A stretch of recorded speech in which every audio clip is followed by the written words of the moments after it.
Arestado ang 4 na mangingisda sa Marantao, Lanao del Sur na pumayag ipagamit ang kanilang bangka sa 10 napatay na Maute ISIS kahapon. Kapalit ang pera. Mula sa Marawi City, nakatutok live si Sandra Aguinaldo. Sandra. Yes, Igan, pinagsisikapan ng husto ng militar, pulis at lokal na pamahalaan na mabantayan ng husto ang Lanao Lake dahil sa ilang attempt ng pagpasok at paglabas ng mga pinaghihinalaang miyembro ng Maute Group. Kanina nga po ay 4 na lalaki ang arestado sa baybayin ng Lanao Lake. Sa isang coastal community sa bayan ng Marantao, Lanao del Sur, nagsagawa ng operasyon ng militar laban sa mga hinihinalang pinagkunan ng bangka ng Maute Group. Kahapon ng madaling araw ay 2 bangka ang naharang ng PNP at AFP sa Lanao Lake. Papasok daw sana sa Marawi ang 10 lalaking sakay ng bangka pero namatay sila matapos matunugan ng tropa ng gobyerno. Ayon sa mga nakausap namin sa Marantao, nagbabayad ang Maute Group ng 50,000 pesos kada bangka. Kaya pumapayag ang ilang mahihirap na taga roon sa baybayin ng Lanao Lake.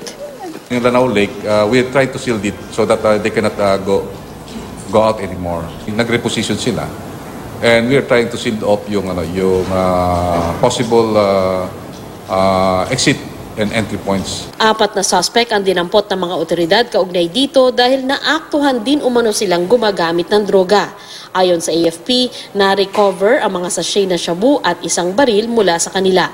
Ayon kay Galvez, sumubok umanong tumakas sa Lanao Lake maging si Madi Maute, isa sa mga namuno sa pag-atake sa Marawi.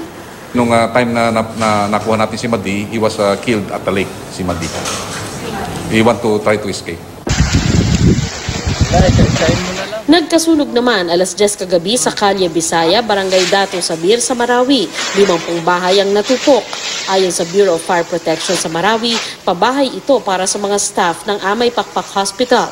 Ayon sa BFP Marawi, 2 beses nawala ng kuryente kagabi kaya iniimbestigahan nila kung konektado ang sunog doon. Nasa 600,000 pesos ang estimate ng Bureau of Fire Protection sa halaga ng nasunog na ari-arian.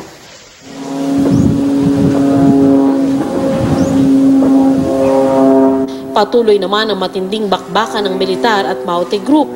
Nais mabawi ng pwersa ng gobyerno ang 3 moske at mga gusaling pinagkukutaan ng grupo kasama ang kanilang mga bihag.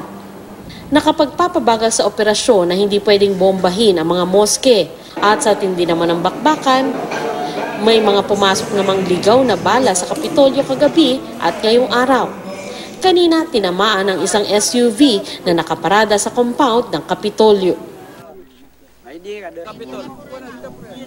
Igan, kinausap na rin dahil ilang mga bayan yung nakapaligid sa Lanao Lake, kinausap na rin yan para naman masiguro at magiresponsable sila na mabantayan na yung mga bangka sa kanilang mga baybayin ay hindi umalis at magpunta doon sa Marawi para mag-reinforce o sakyan ng mga reinforcement para sa Maute Group. Igan?